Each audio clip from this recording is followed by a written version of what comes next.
The story I'm going to be reading to you is called Enemy Pie, one of my favorite stories.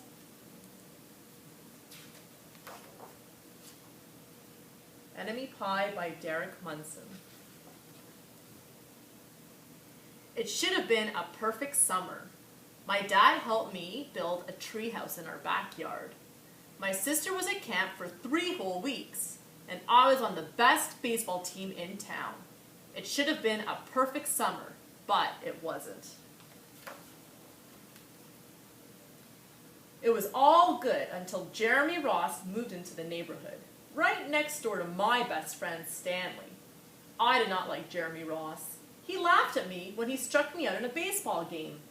He had a party on his trampoline and I wasn't even invited. But my best friend Stanley was. Jeremy Ross was the one and only person on my enemy list. I never even had an enemy list until he moved into the neighborhood, but as soon as he came along, I needed one. I hung it up in my treehouse, where Jeremy Ross was not allowed to go. Dad understood stuff like enemies.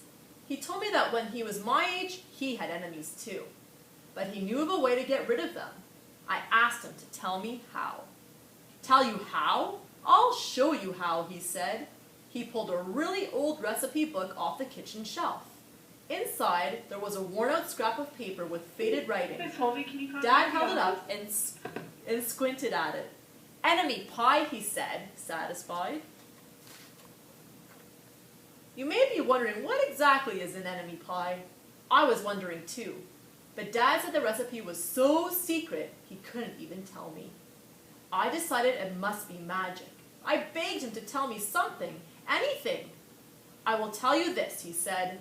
Enemy pie is the fastest known way to get rid of enemies. Now, of course, this got my mind working.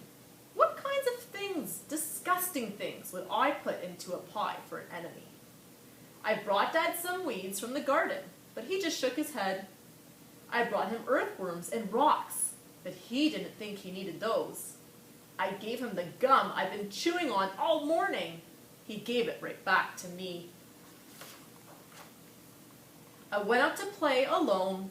I shot baskets until the ball got stuck on the roof. I threw a boomerang that never came back to me.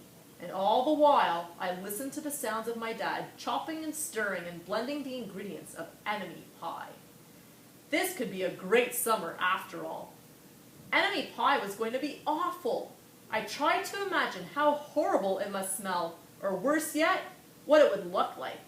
But when I was in the backyard looking for ladybugs, I smelled something really, really, really good.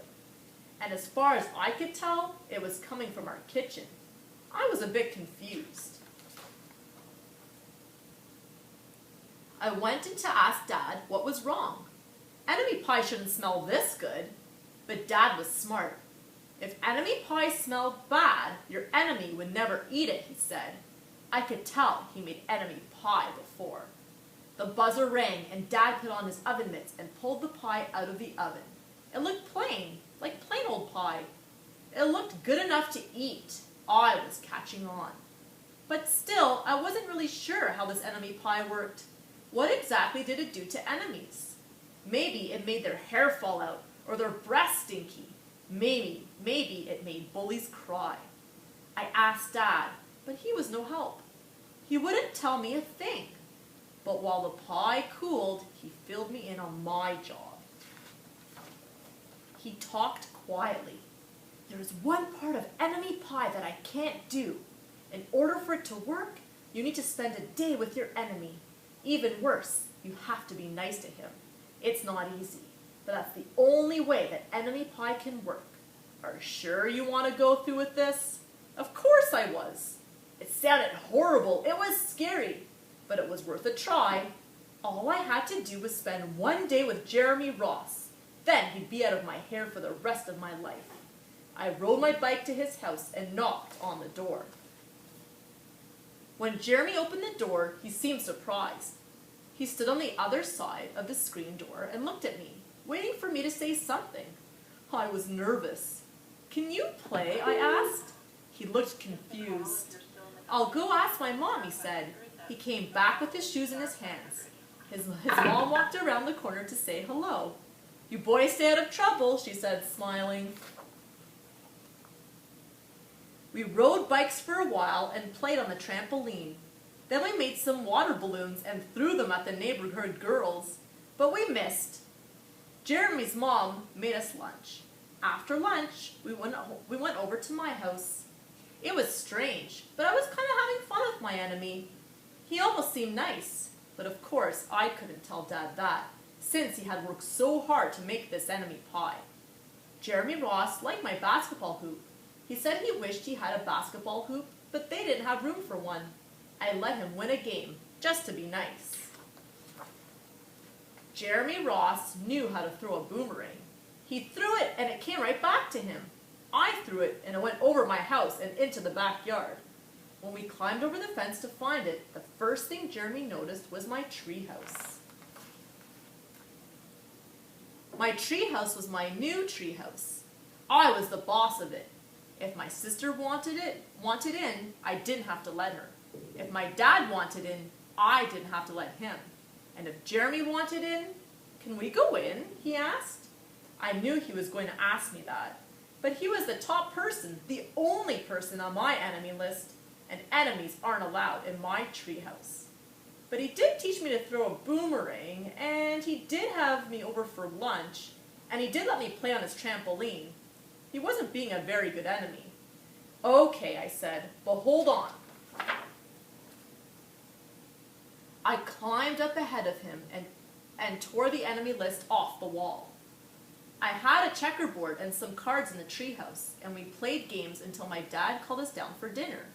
We pretended we didn't hear him, and when he came up to get us, we tried to hide from him, but somehow he found us. Dad made us macaroni and cheese for dinner, my favorite. It was Jeremy's favorite too.